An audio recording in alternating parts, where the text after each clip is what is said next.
영광의 박수를 하나님께 드리겠습니다. 하나님 말씀 로마서 1장 16절 17절입니다. 로마서 1장 16절 17절 두 절 말씀을 우리 같이 합독을 하도록 하겠습니다. 내가 복음을 부끄러워하지 아니하노니 이 복음은 모든 믿는 자에게 구원을 주시는 하나님의 능력이 됨이라. 먼저는 유대인에게요 그리고 헬라인에게로다. 복음에는 하나님의 의가 나타나서 믿음에 이르게 하나니 기록된 바 오직 의인은 믿음으로 말미암아 살리라 함과 같으니라. 아멘. 제가 이 자리에 설교하기 위해서 쓴 것이 아니라 설교자를 소개하기 위해서 썼습니다.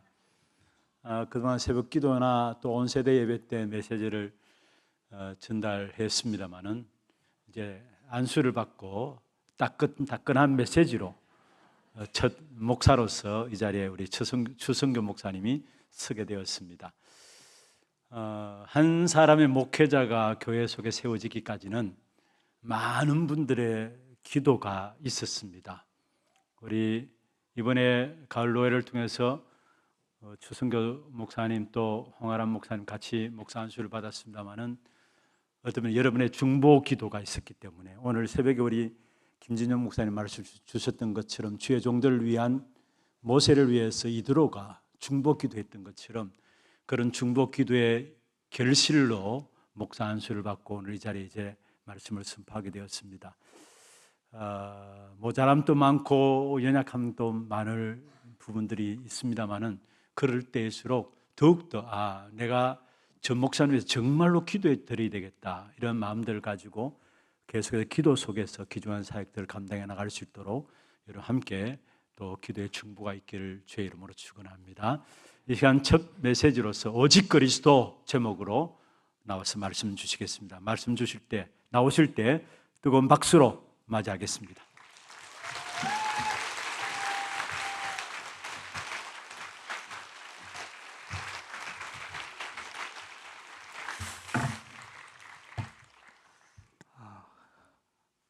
감사합니다. 오늘 말씀 제목은 오직 그리스도입니다. 제가 이 수요예배 자리에 언젠가는 서야 된다라는 것을 알고 있었습니다.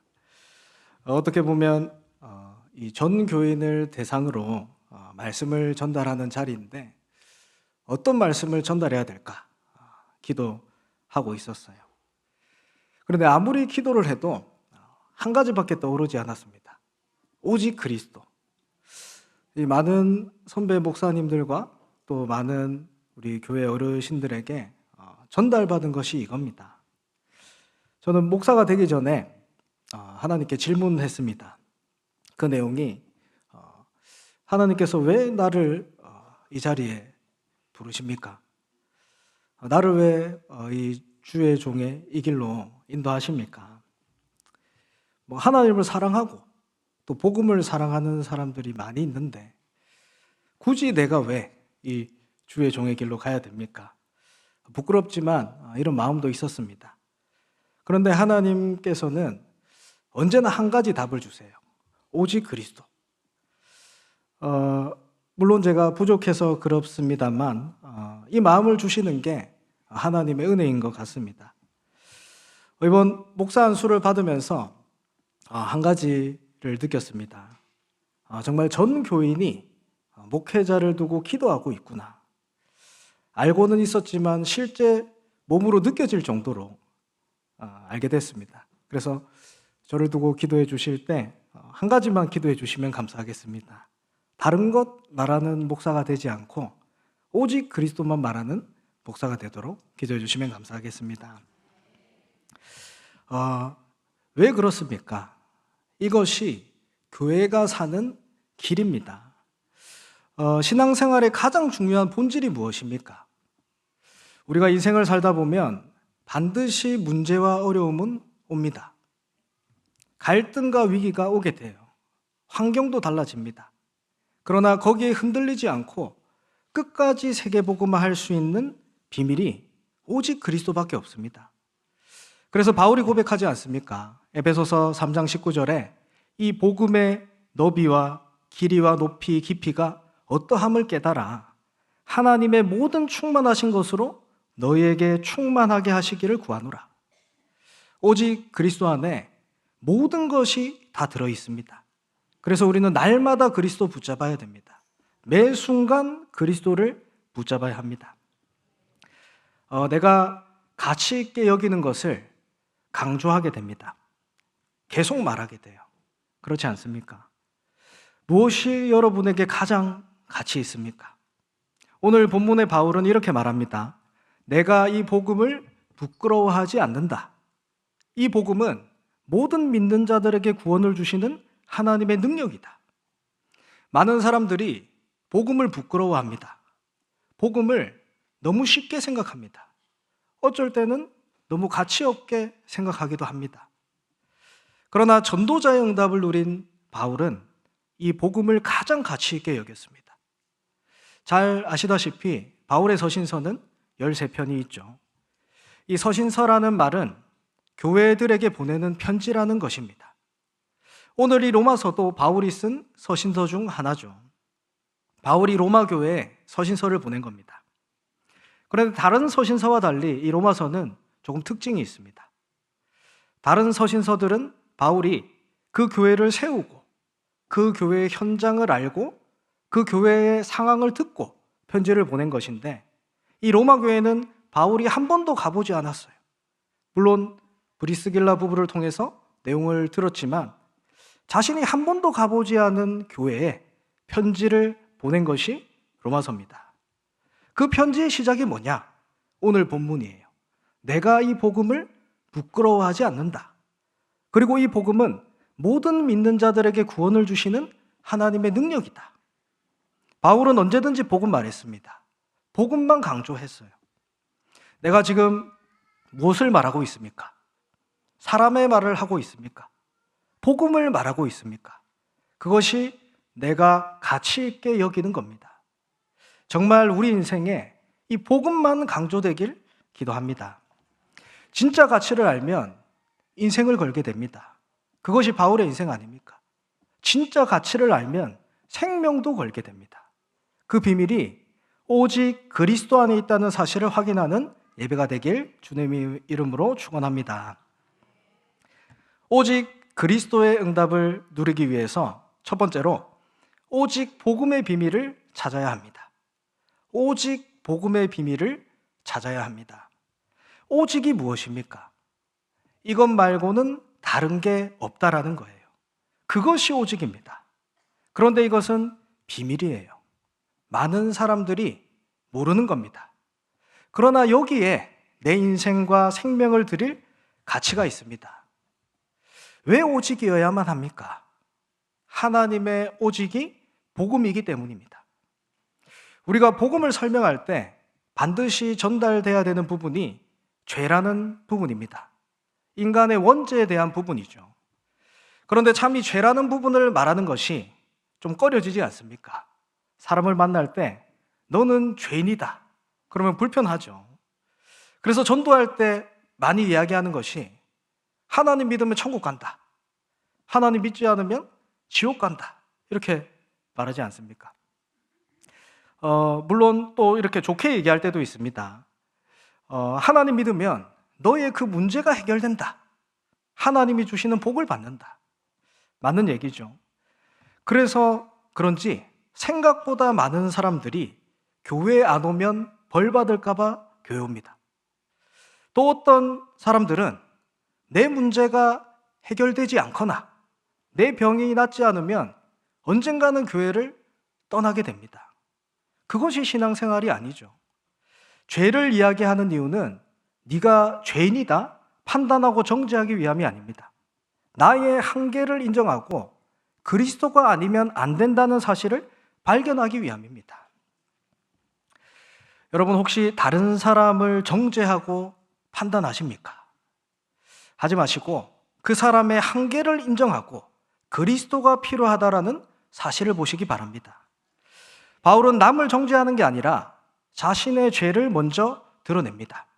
디모데전서 1장 15절에 말씀하죠. 죄인 중에 내가 괴순이라. 로마서 7장 23절에서 24절에는 내 지체 속에 있는 죄의 법이 나를 사로잡는 것을 본다. 오라 나는 공고한 사람이로다. 누가 이 사망의 법에서 나를 건져내랴. 바울이 자신의 죄를 드러낼 수 있었던 이유가 있습니다. 이 죄라는 부분을 통해 나의 절대 불가능을 인정하는 것이 오직 복음의 비밀을 아는 시작인 걸 알았기 때문입니다. 분명히 성경을 말씀합니다. 로마서 3장 23절에 모든 사람이 죄 가운데 빠져 있다. 인간은 스스로 해결할 수 없는 근본 문제에 빠져 있습니다. 스스로 해결할 수 없습니다. 이 사실을 깨달아야 돼요. 조금만 적용해 보세요. 모든 사람에는 나도 포함되고 내가 만나는 사람 다 포함됩니다. 이것을 보면 이 사람을 보는 눈이 달라지겠죠. 우리가 현장을 보는 눈이 달라지겠죠. 죄의 권세 아래 놓여 있고 그 영은 사단에게 장악되어 있습니다. 배경이 지옥이에요. 여기에 모든 사람이 빠져 있습니다. 그것을 인정해야 돼요. 특히 렘넌트들 속지 마세요. 사람들 만날 때 눈에 보이는 것으로 강한 척, 무언가 되는 척 속입니다. 아니에요. 인간은 절대 불가능합니다. 아무리 능력 있고 실력 있어도 절대 해결할 수 없는 것이 인간의 근본 문제입니다. 그래서 로마서 4장 1절에서 3절에 아브라함에 대해서 이야기합니다. 아브라함은 대단한 믿음의 조상 아닙니까? 그런데 뭐라고 말씀하십니까?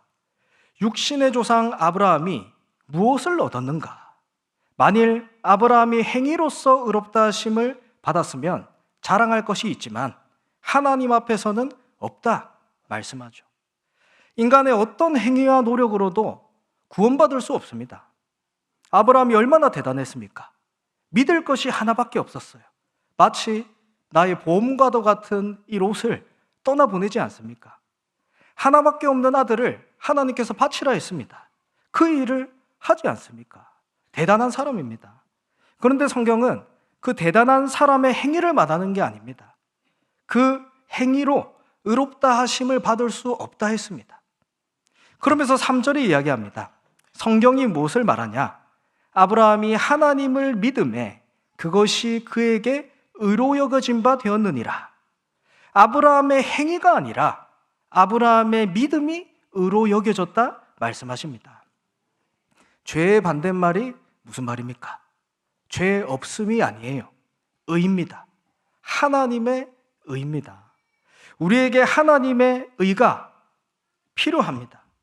하나님의 의롭다 하심은 그리스도의 십자가의 죽으심과 부활을 믿는 자에게 주어지는 겁니다.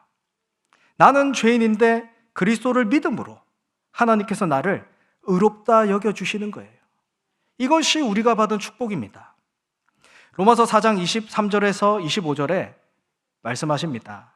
그에게 의로 여겨졌다 기록된 것은 아브라함만을 위한 것이 아니요 의로 여기심을 받은 우리도 위함이니 곧 우리 주를 죽은 자 가운데서 살리신 이를 믿는 자니라. 여러분, 오직 그리스도가 되기 위해서는 절대 불가능한 나를 인정하고 절대 가능한 그리스도를 믿는 믿음 속에 들어가야 합니다. 이것이 오직 복음의 시작입니다. 다른 길은 없습니다. 그래서 반드시 필요한 시간이 나의 다메섹의 시간이에요. 그 시간은 바울이 오직을 발견하는 시간이었습니다. 사도행전 9장을 보면 바울이 어떤 사람이었는지, 그리고 그 바울이 어떤 상태에 있을 때 하나님께서 부르셨는지 볼 수 있죠. 바울은 누가 시키지도 않았습니다. 근데 예루살렘에서 다메섹까지 예수 믿는 사람을 잡으러 갑니다. 그 거리가 200km나 됩니다. 일주일을 간 거예요.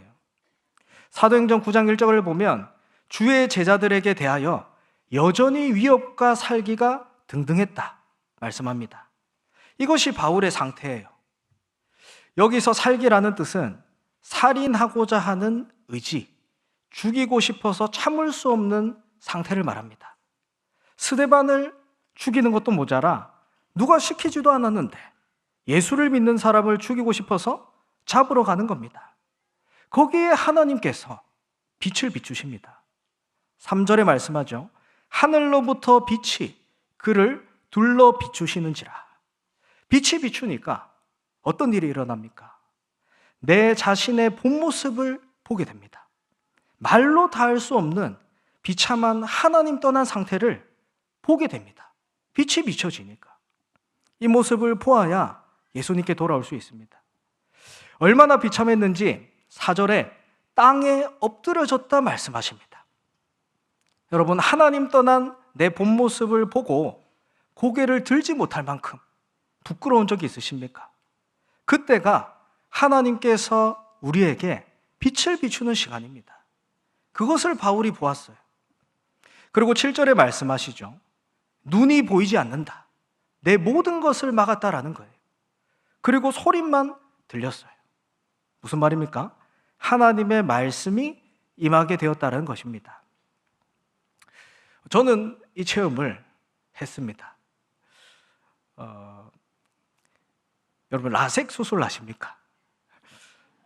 라섹 수술을 제가 처음 나올 때 받았어요. 그때는 이 눈 수술을 하면 일주일 동안 앞을 못 봅니다. 그러면서 이렇게 눈에 보조장치를 끼고 침대에 일주일간 누워 있어야 돼요. 근데 아니나 다를까 제가 침대에 누워 있는데 저희 어머니께서 메시지 한 개를 24시간 돌아가도록 틀어놨어요. 옆에. 제가 그때 사실 말씀이 잘 들려지지 않는 상태였거든요. 처음에 그 말씀을 틀어놓으니까 너무 싫은 거예요. 힘든 겁니다. 안 그래도 눈 아파 죽겠는데 왜 계속 옆에서 거슬리지 않습니까? 근데 하루 이틀 지나니까 말씀이 들려요. 말씀이 들리기 시작합니다. 또 더 놀라운 것이 3일, 4일 이 정도 되니까 이 말씀 속에서 얘기하는 게 나에게 얘기하는 건가? 들려요. 지금으로 말하면 하나님의 음성으로 그 말씀이 들려진 거죠. 계속 그 말씀을 듣는데 더 시간이 지나니까 이 말씀에서 말하는 게 나라면 하나님께서 이 일을 나에게 맡기셨구나. 미션이 붙잡혀지는 거죠. 하나님의 말씀이 나에게 임해야 됩니다. 이 말을 하는 거예요. 그러기 위해서 여러분 눈을 감아야 됩니다. 그리고 사람들이 뭐라 말하든 사람의 소리를 멈춰야 해요. 나도 웬만하면 말하지 않는 것도 좋습니다. 하나님의 말씀이 임하는 것이 가장 큰 축복 아닙니까? 오직입니다. 여러분, 우리에게 문제가 왔을 때 내가 어떤 언약을 붙잡습니까? 나에게 담의 세계라는 시간이 필요하기 때문에 하나님께서 우리에게 문제도 허락하시는 겁니다. 그 문제는 나의 오직 복음을 발견하는 시간입니다. 문제가 왔을 때 절대 주권을 믿으세요. 그 문제도 하나님께서 허락하신 겁니다. 그러면 절대 계획이 보여요. 오직 그리스도. 그 문제의 진짜 답은 오직 복음이구나 발견하게 되어 있습니다. 하나님 자녀니까요. 하나님의 말씀이 임하니까 바울이 나의 오직을 찾습니다. 사도행전 9장 15절에 이방인들과 임금들과 이스라엘 자손들에게 복음을 전하기 위하여 택한 나의 그릇이다. 나의 모든 과거들이, 상처들이 나의 오직으로 정리된 겁니다. 이것을 위해서 하나님께서 나를 부르셨구나. 오직을 발견한 겁니다. 이 복음의 비밀을 회복하는 응답 속에 들어가길 주님의 이름으로 축원합니다. 이 복음의 비밀을 발견하게 되면 감사하게 됩니다. 많은 감사가 있지만 두 번째로 전도에 감사하게 됩니다. 복음을 전달할 수 있다는 사실에 감사하십니까? 우리가 전도를 강조하니까 전도해야 된다라는 부담감이 없지 않아 있습니다. 그런데 그게 아니라 전도할 수 있다는 그 사실에 감사하십니까? 저는 바울을 보면서 어떻게 그 핍박과 죽음의 위기 가운데서도 끝까지 전도, 선교 운동할 수 있었느냐. 이 복음을 전할 수 있다는 감사가 없었다면 이 일을 감당할 수 있었겠느냐 생각을 하게 됐어요. 제가 신학생 때 우리 목사님들 현장을 많이 따라갑니다. 목사님 현장을 한 달 따라갔는데 렘넌트 현장을 갔어요. 그 렘넌트가 그날 친구를 데리고 온 겁니다. 3명을 데리고 왔어요. 그러니까 목사님께서 갑자기 눈빛이 달라지시면서 그 아이 3명을 방에 데리고 들어가세요. 한여름인데 그 조그마한 방에 애들을 이렇게 몰아넣고 복음을 전하세요. 내가 목사니까 복음을 얘기해야 된다. 들어라. 그러면서 이 아이들에게 복음을 전하세요. 근데 그 아이들이 아무도 듣지 않아요. 그래서 계속 이렇게 복음을 전하다가 그 아이들이 집에 가면서 이런 얘기했어요. 우리 렘넌트한테. 야, 다시는 내가 너희 집 안 온다. 그러면서 애들이 갔어요. 근데 저는 그 목사님이 이렇게 땀을 흘리면서 그쪽 방에서 여름에 복음을 전하는데 너무 행복해 보였어요. 내가 목사니까 복음 전해야 된다. 들어라. 얘기하면서 복음을 전하는데 복음을 전하는 목사님이 너무 행복해 보이는 겁니다. 여러분, 내가 복음을 전할 수 있다는 사람인 게 행복하지 않으십니까? 듣던 안 듣던 그건 하나님께서 하시는 거고 복음을 전달할 수 있다는 그 자체가 감사한 겁니다. 복음을 전할 수 있는 것은 엄청난 축복입니다. 다른 사람들이 모르는 답을 내가 가지고 있는 거예요. 오직 복음의 비밀을 알면 복음을 전할 수 있다는 사실에 감사하게 됩니다. 사도행전 14장에 바울과 바나바가 루스드라에 전도하러 갑니다. 그때 바울이 나면서 걷지 못하는 사람을 치유하고 복음을 전하죠. 사람들이 그 바울을 돌로 칩니다. 죽을 때까지. 그리고 바울이 죽은 줄 알고 그 시체를 성 밖에 내다 버리죠. 그런데 바울은 죽지 않았어요. 그 바울이 어떻게 했습니까? 다시 일어나서 그 성에 들어가 복음을 전했어요. 어떻게 이렇게 할 수 있겠습니까? 복음을 전하다가 핍박받는 거에 대한 감사가 있었습니다. 이번에 성도님들의 이 든든한 기도의 배경으로 일본 단기 선교 잘 다녀왔습니다. 잘 아시다시피 일본은 800만 귀신을 섬기는 나라 아닙니까? 굉장한 선진국이지만 그만큼 많은 또 정신 문제, 영적 문제가 있는 나라입니다. 그 현장을 우리 렘넌트들과 같이 가게 됐습니다. 그 선교 일정 중에 한 신흥 종교를 탐방하는 시간이 있어서 그 현장을 갔습니다. 그 종교 이름이 발음하기가 조금 힘들지만 곤쿄입니다. 곤쿄. 그래서 그 지역 이름이 곤쿄인데 그 종교 이름이 곤코교예요. 그래서 예를 들면 이런 겁니다. 상인동인데 상인교라는 종교가 있는 겁니다. 그 지역을 그 종교가 완전히 장악한 거죠. 그 열차를 내리면 그 종교 단체에서 만든 그 심벌이 있습니다. 그 심벌이 열차는 물론이고 그 동네의 상가, 그 동네에 있는 주택까지 전부 다 그 심벌이 붙여져 있어요. 그래서 그 심벌을 따라가다 보면 거대한 그 신전이 나옵니다. 거기에 큰 기도처도 있고 박물관도 있고 또 우리 RUTC처럼 훈련받는 장소도 있습니다. 근데 하필 저희가 간 그날이 그 1년에 한 번 있는 그 종교에서 행사를 하는 날이에요. 그래서 평소에는 열지 않는데 그 훈련받는 그 장소를 열어놨더라고요. 제가 대충 그 장소에 좌석을 세워봤는데 3,000석이 넘습니다. 그래서 제가 선교사님께 여쭤봤어요. 선교사님, 여기에 사람들이 가득 찹니까? 근데 선교사님께서 말씀하시기를 여기가 가득 차는 정도가 아니라 비좁아서 못 들어갈 정도로 사람이 많이 온답니다. 그러면서 중요한 얘기를 하셨어요. 이 종교가 일본에서 큰 종교가 아닙니다.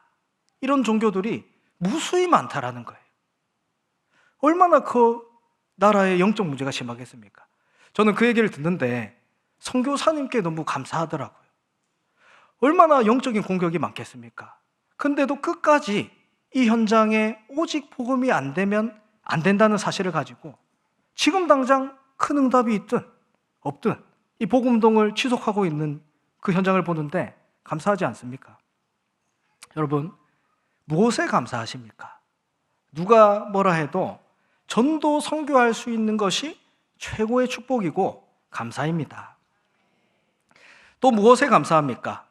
전도 선교하는 교회로 하나님께서 우리를 부르심에 대한 감사입니다. 막을 수 없는 하나님의 계획인 전도 선교, 우리 교회를 통해서 하나님께서 이루어 나가실 줄 믿습니다. 하나님께서 우리 교회를 인도하시는 여정을 보세요. 전도 목회라는 이 배경 속에서 우리 하나교회는 전도만 하는 교회로, 훗날에 기억될 교회로 인도하고 계시지 않습니까? 하나님께서 저와 여러분을 이 교회로 부르신 것은 우리를 통해 전도 선교 세계 복음화 하겠다는 겁니다. 우리가 당연히 누릴 축복입니다. 이 전도의 축복을 우리가 누리고 후대들에게 전달해야 됩니다. 그 응답을 하나님께서 지금 우리 교회에 주지 않으십니까? 10월 24일부터 25일까지 렘넌트 캠프가 진행됩니다. 어떻게 이 전도 운동을 후대들에게 전달합니까? 일단 이 축복을 내가 누리고 후대들에게 보여줘야 됩니다. 후대들이 무엇을 봐야, 무엇을 보아야 그것을 하지 않겠습니까? 이번 일본 단기 선교를 가면서 렘넌트들과 현장 전도 캠프로 인도받았습니다. 4팀으로 나누어서 현장에 복음을 직접 전하러 갔어요. 일본 현장에서 복음을 전하니까 그 일본어를 못하지 않습니까? 그래서 전도지에 이 구원의 길을 한국말로 다 적어서 그걸 보면서 읽어주면 되게 전도지를 만들어서 이렇게 그 현장을 갔습니다. 그 현장에서 처음 복음을 전달해보는 렘넌트들도 있었어요. 이 미션을 주니까 우리 렘넌트들이 했을까요? 안 했습니다. 왜냐하면 못 봤으니까. 복음을 전하는 걸 못 봤으니까. 먼저 아이들이 선생님 보고 해보라고 해요. 그래서 먼저 교사들이 했습니다. 그러니까 아이들이 바로 따라서 합니다. 누가 보지도 않는데. 그 캠프 시간이 끝나갈 때까지 시간이 가는 줄도 모르고 그 아이들이 계속 복음을 전하는 겁니다. 무슨 말입니까? 내가 안 하고 후대들에게 어떻게 해라고 합니까? 내가 먼저 증인으로 서야 됩니다. 내가 현장에서 말씀 운동하는 증인으로 서시길 바랍니다. 그래야 그것이 후대들에게 전달됩니다. 왜 현장에서 말씀 운동을 해야 됩니까? 하나님의 말씀은 살아서 역사하기 때문입니다. 내가 말을 잘해서 전도하는 게 아니잖아요. 내가 복음을 잘 전해서 전도가 되는 게 아니지 않습니까? 하나님의 말씀에 살아서 역사해야 돼요. 사도행전 14장에 바울과 바나바가 이 복음의 말씀을 가지고 회당에 들어갔습니다. 거기서 복음을 전하니까 유대와 헬라의 허다한 무리가 믿더라 말씀하죠. 그런데 2절에 그 말씀을 믿지 않는 사람도 있다 했습니다. 당연합니다. 말씀을 전해도 믿지 않는 사람들이 있습니다. 그런데 그때 두 사도가 어떻게 했습니까? 그 말씀을 안 믿는 사람이 있는데 두 사도들은 3절에 오래 있었다라고 했어요. 이 말은 지속했다라는 겁니다. 그러면서 중요한 말씀을 하십니다. 주께서 자기의 은혜의 말씀을 증언하시니. 분명히 두 사도들이 오랫동안 그 현장에서 말씀을 전하는데 주께서 자기의 은혜의 말씀을 증언하셨다라고 했어요. 하나님께서 역사하신 겁니다. 하나님의 말씀이 살아서 역사한 겁니다. 여러분, 전도가 무엇입니까? 내가 말을 잘해서 복음을 잘 전해서 되는 게 아닙니다. 하나님의 말씀이 살아서 역사하시는 거예요. 그것을 저와 여러분이 보는 겁니다. 우리는 그 시간표를 알지 못해요. 그래서 지속하는 겁니다. 이 사실을 믿고 지속하는 자에게 하나님께서 역사하실 줄 믿습니다. 그래서 모든 렘넌트 교사분들 그리고 모든 성도분들이 우리 렘넌트들을 두고 지속해서 기도해 주셔야 됩니다. 또 나의 현장을 두고 지속해서 기도하는 겁니다. 언제까지요? 하나님의 말씀이 살아서 역사하실 때까지, 성령이 역사하실 때까지 지속하는 겁니다. 이 축복을 오직의 비밀을 가진 저와 여러분에게 이미 주신 응답입니다. 이 응답을 회복하시길 기도합니다. 마지막으로 오직 복음과 말씀 운동을 지속하기 위해서 반드시 필요한 것이 기도의 비밀을 누리는 것입니다. 기도의 비밀을 반드시 회복해야 합니다. 기도의 비밀 누리지 않으면 문제 오면 속습니다. 환경 때문에 속습니다. 사람 때문에 속아요. 그래서 기도의 비밀을 가진 사람은 문제 오면 기도하는 게 아닙니다. 기도 속에서 문제를 만나는 거예요. 그러면 문제를 보는 눈이 달라지겠죠. 기도 속에서 나의 그 업을 하는 겁니다. 기도의 비밀을 누리는 사람에게 하나님께서 역사하십니다.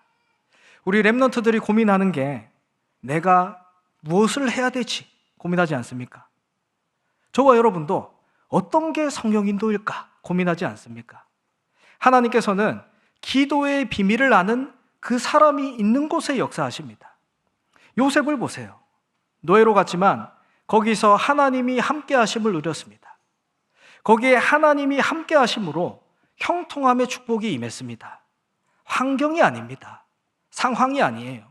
하나님께서 역사하시는 기준은 기도의 비밀을 누리는 자입니다. 다윗이 기도의 비밀을 누렸습니다. 그러니 어른들이 보지 못한 것을 보았어요. 골리앗이 쳐들어왔을 때 다 있었습니다. 다윗의 형들도 있었고 사울 왕도 그 자리에 있었습니다. 그렇지만 누구도 나서지 못했어요. 그때 다윗이 고백합니다. 어찌 내가 이유가 없겠습니까? 하나님께서 나를 여기에 보내신 이유를 알고 있었습니다. 그리고 너무나 간단하게 골리앗을 무너뜨리죠. 형들과 사울 왕은 할 수 없는 일이지만 기도의 비밀을 누렸던 다윗에게는 너무나 쉬운 일이었습니다. 영적 싸움인 것을 알았으니까요. 다니엘도 기도의 비밀을 누렸습니다. 바벨론의 포로가 된 이유를 알고 뜻을 정했습니다. 그런데 사단이 어떻게 공격합니까? 사단은 영적인 정체성을 바꾸도록 공격합니다. 바로 다니엘의 이름을 바꾸어 버렸잖아요. 다니엘을 벨드사살로. 단순히 이름을 바꾼 게 아니라 그 나라의 신의 이름으로 바꿔버린 겁니다. 이것이 사단이 공격하는 거예요. 하나님의 자녀로서 당연히 누릴 응답들을 놓치도록 영적 정체성을 공격하는 겁니다. 사단은 그리스도가 없다라고 공격하지 않습니다. 그리스도보다 세상 기준들이 더 중요하도록, 세상의 배경들이 더 대단해 보이도록 속이고 공격하는 겁니다. 그래서 다니엘은 뜻을 정했습니다. 그리고 기도의 비밀을 누렸어요. 왕의 조서에 도장이 찍힌 줄 알고도 기도했습니다. 이 말은 기도하면 죽는 줄 알고도 기도했다라는 거예요. 이것을 누가 이해하겠습니까? 기도의 비밀이에요. 어떻게 기도했습니까? 예루살렘을 향하여 늘 하던 대로 그의 하나님께 감사하면서 기도했다. 이 기도 앞에 흑암이 무릎 꿇습니다. 죽을 줄 알고도 감사함으로 기도하는데 어떻게 사단이 공격하겠습니까? 모든 흑암이 꺾인 겁니다. 내가 그 억울한 일이 있는데도 하나님께 감사함으로 기도한다는 거예요. 거기에 사단이 공격할 틈이 없습니다. 속지 마시길 바랍니다. 그 다니엘에게 어떤 일이 일어납니까? 사자굴에 다니엘이 들어갔을 때 왕이 찾아옵니다. 그러면서 다니엘을 부르죠. 어떻게 부릅니까? 하나님의 종 다니엘아. 다니엘을 통해서 이 불신자 왕이 하나님을 보았다라는 거예요. 이것이 가장 큰 축복 아닙니까? 나를 통해서 그리스도가 드러나는 것. 이것이 기도의 비밀을 가진 사람입니다. 우리가 어떻게 캠프를 합니까? 어떻게 현장을 살립니까? 나의 겉모습이 아니에요. 내 간증, 내 능력 아닙니다. 오직 성령의 역사여야만 가능합니다. 그래서 오직 기도의 비밀 속에서 모든 것이 되어져야 하는 것입니다. 오직의 비밀을 붙잡고 전도의 감사가 회복되길 원합니다. 그리고 끝까지 전도 운동할 수 있는 기도의 비밀을 누리길 원합니다. 말씀을 맺겠습니다. 이 오직 그리스도를 저와 여러분이 누리고 우리 후대들에게 전달하는 비밀이 무엇입니까? 이 오직 그리스도에 집중하는 겁니다. 거의 대부분 사람들이 틀린 것에 집중합니다. 다른 것, 틀린 것, 망할 것에 집중해요. 그것을 강조합니다. 저와 여러분은 응답받을 것에 집중해야 됩니다. 하나님께서 주신 것, 오직 그리스도에 집중하시길 바랍니다. 문제는 어딜 가나 있습니다. 그 문제에 집중하는 게 아니라 하나님이 주신 답을 찾는 데 집중하는 거예요. 문제를 볼 때 문제가 틀리면 틀린 답을 찾게 됩니다. 아무리 그 문제가 어렵고 감당하기 힘들어도 문제를 제대로 봐야 돼요. 문제를 제대로 보고 하나님께서 주신 답이 나올 때까지 집중하는 겁니다. 그것이 제한적 집중이에요. 우리에게 갈등도 있습니다. 그 갈등은 갱신의 전환점입니다. 선택적인 집중이에요. 위기가 올 때도 있습니다. 위기를 기회로 만드는 원네스 집중입니다. 모든 것을 살리게 됩니다. 기도를 많이 하는 것도 중요하지만 정확한 언약을 붙잡고 기도하는 것이 더 중요합니다.